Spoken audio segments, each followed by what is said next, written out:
একটা ভিডিও দেখেন ভাই, এতদিন তো আমি ওই ধানের ভিডিওটা দিছি, বললেন ধান কি করে নিয়ে আসতে হবে, কী করে কাটতে হবে, কী করে লাগাতে হবে।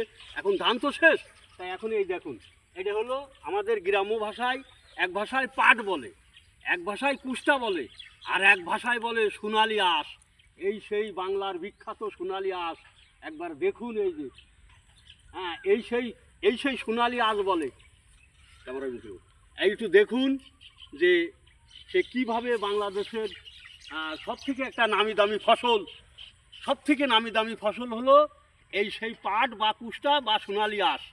তো আমরা পিছিয়েই নেই, তবে আমরা পিছিয়ে আছি কোন জায়গায় জানেন, আমাদের মনটা ভালো না। হ্যাঁ, আমরা চাষবাস করবো, চুড়িদারি সিটারি এই সমস্ত। তা যাই হোক, ধন্যবাদ রইল আপনাদের, আপনারা একটু দেখবেন, আর আমার কথাটা যদি একটু ভুল টুটি থাকে একটু ক্ষমা দৃষ্টিতে দেখবেন।